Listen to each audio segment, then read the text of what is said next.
So what actually is ventilation? So ventilation is the ability of your patient to move air from the environment into lungs and then back out again. So in the normal healthy awake patient, we tend to look at carbon dioxide as a marker of ventilation, and that should be between 35 and 45 millimeters of mercury. So this value is determined between the balance between production and elimination. So carbon dioxide is basically produced in every cell in your body as the end product of metabolic respiration. So aerobic respiration, sorry. And if that production goes up, in theory, your respiratory rate should go up to eliminate that carbon dioxide to keep it within that balance of 35 to 45 millimeters of mercury. And the reason that we want to keep it within that balance is because out with that, we're going to get things like acid-base disturbances and that are going to have more serious consequences on the rest of our body. So as I said, carbon dioxide is produced in most cells of your body, and it's then eliminated from your lungs. And therefore we can use CO2 as a marker not only of metabolism, but as of how we're doing ventilatory-wise. So if your carbon dioxide does start to increase because, for example, you are doing exercise, so if I was to ask you all to get up and do some running around on the spot right now, your muscles would start producing more carbon dioxide because they're metabolizing more.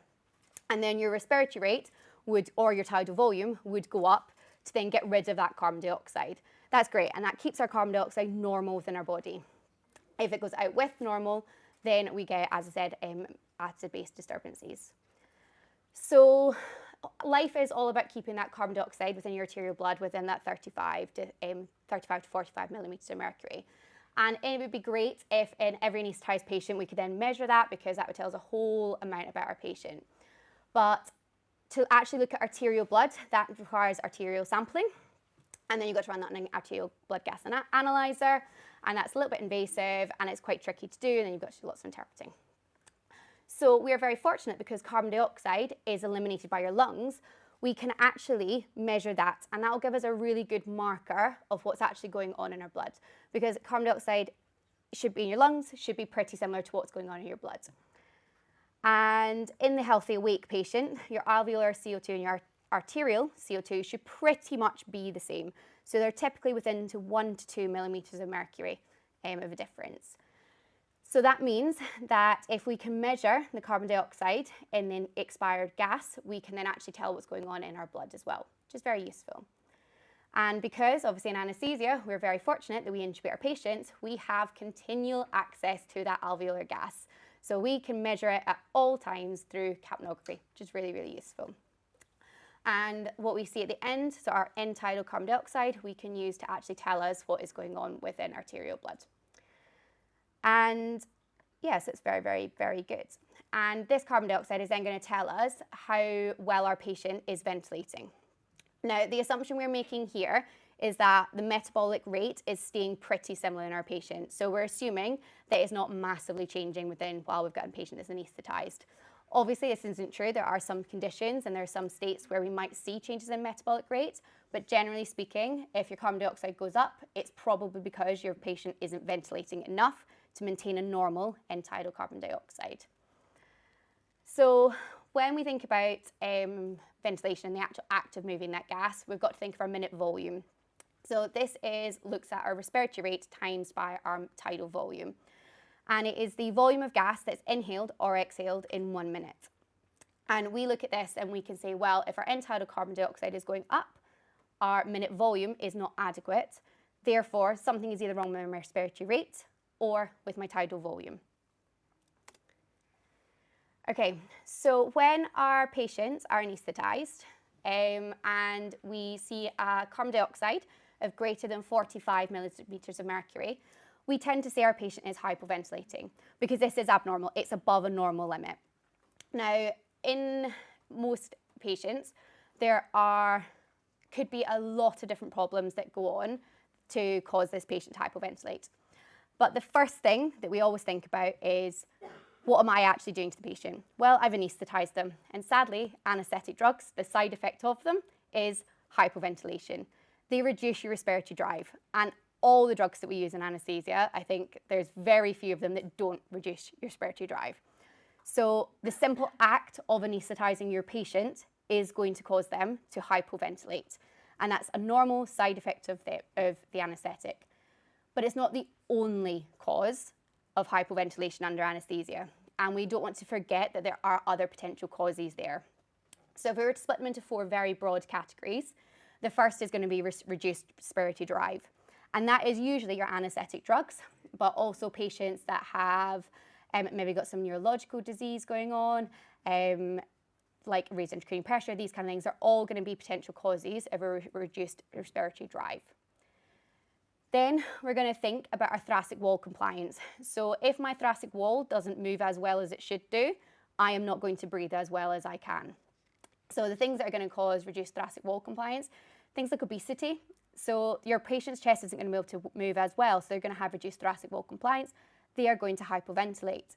But also disease processes like pleural space disease, rib fractures, all these kind of things, they can add to this reduced thoracic wall compliance and therefore have our patients hypoventilate. Then we think about reduced lung compliance, so things that are going on actually inside the lungs themselves. So we're hoping that the patients you're anaesthetizing, their lungs are going to be fit and healthy, but they're not always going to be. And so have they got changes within their lungs themselves that could contribute to a reduced lung compliance and therefore hypoventilate? And the last kind of broad category is going to be an increased airway resistance. So if I asked you guys to try and breathe through a kinked straw right now, you would all find that really, really difficult. It would not be an easy thing to do at all. And eventually you would have to work harder to try and maintain that normal carbon dioxide level, work harder to breathe, and eventually your carbon dioxide would probably start building up. And that can happen in our anaesthetized patients as well. So things like blockages in our ET tubes, bronchoconstriction, blockages in the airway, these can all increase airway resistance and actually lead to our patients hypoventilating. And the thing that we're going to look for that to see is, obviously, we become hypercapnic. So hypercapnia, as I said, is when you've got an abnormally high carbon dioxide level. And sometimes the best way to think of it is, if it's a little bit high, it's probably not that bad, but the higher it gets, the more consequences that can happen. So our patients, when we anaesthetize them, we often see that the carbon dioxide goes above that 45 millimeters of mercury. But that doesn't mean we have to panic or we have to worry too much when it happens. A little bit of mild hypercapnia is probably not going to be a bad thing for your patient. In fact, there's a couple of studies that used to look at do we actually allow it to go a little bit high and call what's permissive hypercapnia, because it does have some very small beneficial effects to start with. So you can actually see a bit of a sympathomimetic effect, so it stimulates your sympathetic nervous system, and you get a little bit of an increase in blood pressure, you can see a little bit of an increase in your cardiac output, sometimes a little bit of increase in the heart rate as well. However, at some point, the benefits don't outweigh the risks. And what we can see as we get higher with our carbon dioxide, we can see some negative effects. So we can see some vasodilation, which can lead to hypotension, particularly within our cerebral vasculature. You get metabolic acid-base changes. So we can see a respiratory acidosis. And what we can actually see as well are changes to the our oxygen affinity with hemoglobin. So actually you can change how oxygen is offloaded. So you find that, and I've realised it's a mistake on here because I've written it wrong, but oxygen is much more readily offloaded. So what you find is actually the distribution and how you move oxygen through your body changes, and you offload much more readily, and therefore tissues actually that are further down the chain of, the chain don't get enough oxygen, whereas the ones slightly higher up the chain get more, which obviously isn't a necessarily bad thing, but then it can mean that you lead to this like low oxygen tension in some tissues that actually we don't want that to happen. And then finally, if you get really high carbon dioxide levels in the blood, you can actually get a narcotic effect with it. So carbon dioxide is actually, you could use to actually induce like a slightly sleep-like state. And I think it's above 80 millimeters of mercury, actually, it has a very, very, very impressive max bearing effect. And actually you could, in theory, maintain an anesthetic-like state with that. Obviously, we don't want to do that. That's not good for our patients. That is actually incredibly bad for them. And we just remember that that is possible. And we can also see things like arrhythmias and everything. One of the most profound effects as well, though, is that what we can see is our oxygenation itself will become affected by carbon dioxide. So right now, you're all breathing room air. Your carbon dioxide levels are all pretty normal. If I was to get you to hold your breath, you would only be able to hold it to a certain point. You would all immediately start breathing when your carbon dioxide levels build up, because carbon dioxide is what stimulates you to breathe. Under anaesthesia, we obviously reduce that and we start seeing that increase in carbon dioxide. Our brain's not as sensitive to it. And when our carbon dioxide reaches 60 millimeters of mercury, what we will actually see is oxygenation becomes affected. So you will potentially cause your patient to become hypoxemic purely through the fact that they are hypoventilating and your carbon dioxide is going up. And this, you could sit and do the maths, and it's really fun. I love doing it, but that is me. I don't advise anyone else does it. If you want to look up the alveolar gas equation, you can sit and work out the maths. And basically, on room air, as you all are now, if I was to put your carbon dioxide to 60, you would all become hypoxemic, even though there is, in theory, enough oxygen in this air to maintain life normally. So it's really clever, it's really cool, and it's purely that balance of carbon dioxide and oxygen. So carbon dioxide going higher does have serious consequences. So while at the beginning, we're probably not too worried, but we don't want to let it get too high. So as I said, hypoventilation, one of the consequences is the hypercapnia, but as you said, it is also hypoxemia. So very importantly, hypoxemia is low partial pressure of oxygen in the blood. It does not mean that your patient is hypoxic, because hypoxia is low oxygen tension within the tissues, but hypoxemia is one of the causes of hypoxia. And if those tissues do become hypoxic, then we are going to lead to irreversible damage to our end organs. So it's really, really important that if a patient is hypoventilating, while we are using carbon dioxide to sort of monitor it and assess what's going on, we can't ever forget that oxygen does play a role in this as well. And obviously, when you've got a patient that is hypoventilating, we always want to keep a very close eye on what their oxygen is doing at the same time. Okay. And just to obviously clear here, there are other causes of hypoxemia, which obviously I've listed here. So hypoventilation is the focus of today, but you have low inspired oxygen concentration, your patient can't get oxygen, whether they've got an obstruction or they're in the airway equipment, or you've got something wrong in your lungs, so the oxygen can't actually diffuse. Interestingly, all of these things are also going to play into, which you'll see, hypoventilation. They all play into that as well. So how do we actually monitor our patients, and how do we monitor the ventilatory function? So it's always good to look at these two parameters together, so capnography and your pulse oximetry. So your capnograph is going to let you look at end-tidal carbon dioxide, but it's also going to give you a graphical waveform of what is happening to your patient throughout that respiratory cycle. And the shape of that graph will give you a huge amount of information about what is going on. So the graph and the number combined can tell you so much. And obviously we combine that with pulse oximetry as well, because pulse oximetry is going to tell us what we're doing oxygenation-wise. So I'm going to go through a little bit of the capnograph just now, because I think it is really important that when we say our patient is hypoventilating, we then also can look at that capnograph and we know, right, that's my shape, this is then what is going on, and this is what could be happening to my patient. So this is a normal capnogram, and as you can see, there are 4 phases. So phase 1, which starts just about here, is the start of expiration, which is dead space gas. So dead space is the part of your respiratory system that isn't involved in gas exchange. So it can be like the end of the ET tube, your trachea, and proximal bronchi. And it should be free of CO2 because it's not partaking in gas exchange. It is just there. It's just space that is holding gas. And this sort of gives you your respiratory baseline, and it should be roughly 0. So you then got phase 2, which is this beautiful upstroke here. And this is a mix of that dead space gas and alveolar gas. And this is your expiratory upstroke. So this is where the patient is expiring, but we haven't completely reached alveolar gas yet. And then we get to our lovely plateau at the top, which should be pretty straight, maybe with a very, very slight incline.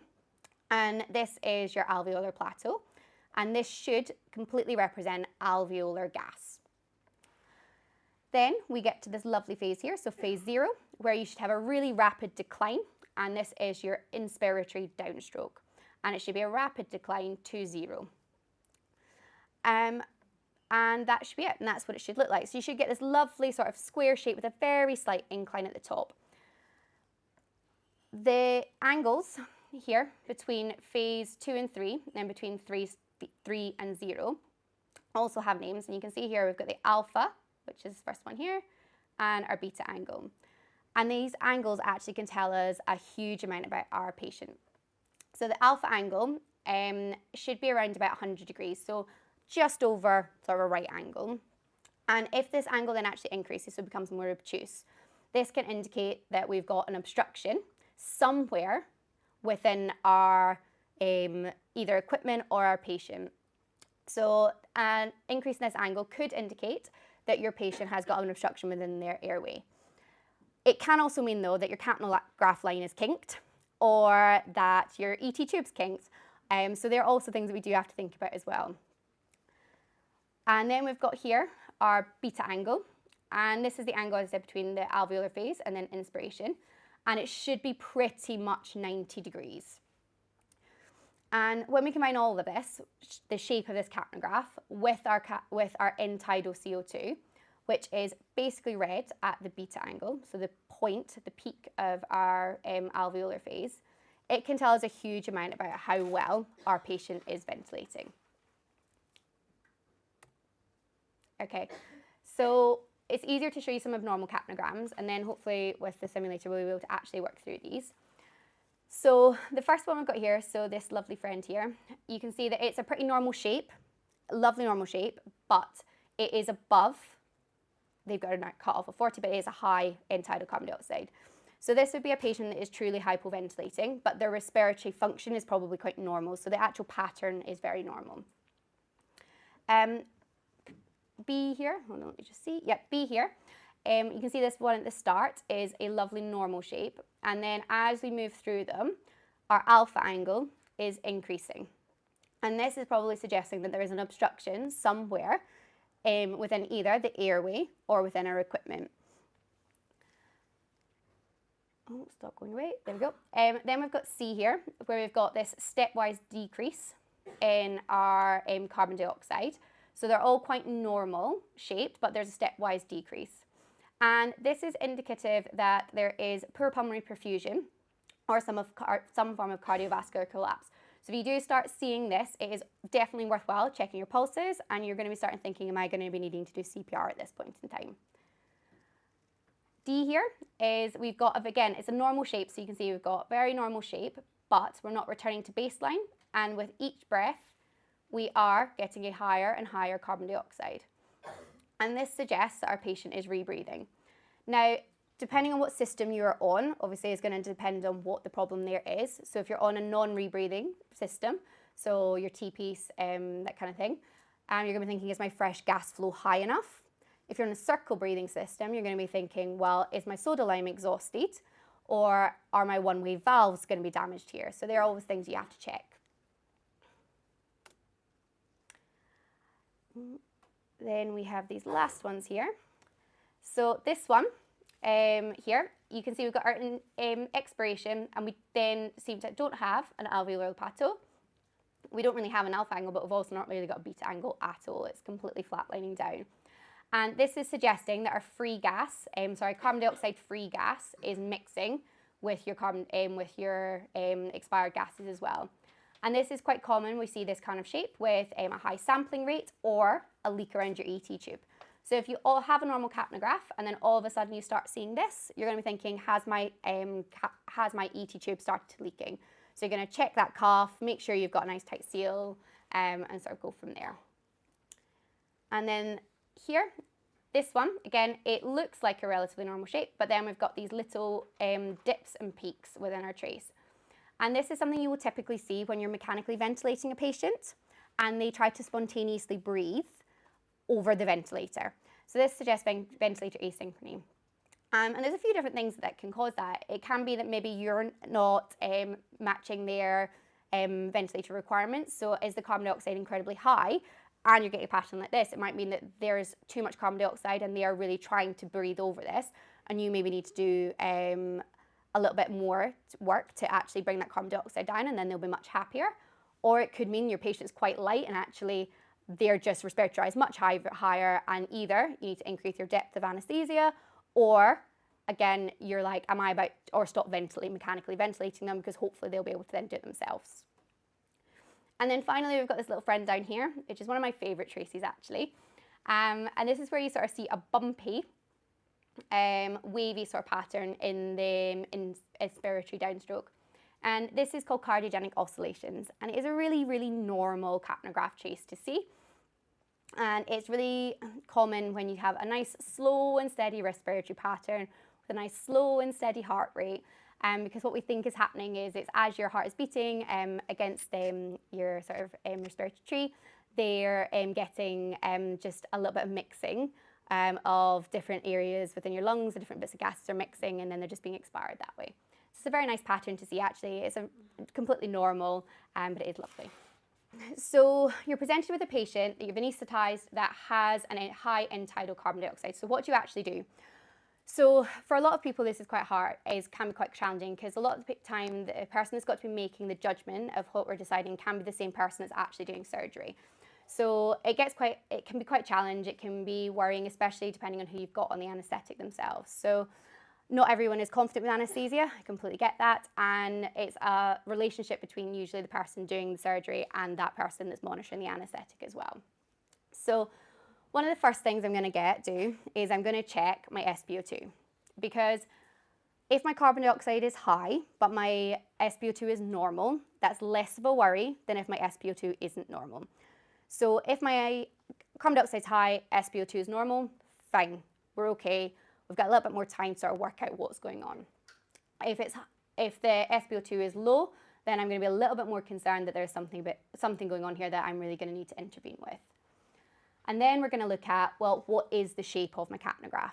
Because if the shape of my capnograph is normal, again, that's going to lead me down well, it's probably hypoventilation is my problem here. I can actually manage that quite simply with either, depending on what I've got. So obviously if you have a ventilator in practice, great, makes your life simple. You're going to be able to use your mechanical ventilator to do that. If you don't have that, that's a very different situation. You're going to have to try either have someone do IPPV, which can be very time consuming. It usually requires an individual person just to focus on that. Or we're going to say, can I optimize my anesthetic to increase their respiratory rate or their minute volume to try and improve that, so that I don't need to have, because I don't necessarily have enough hands here to be able to do mechanical ventilation and continuous anesthetic. It depends, I guess, on what you've got in your practice.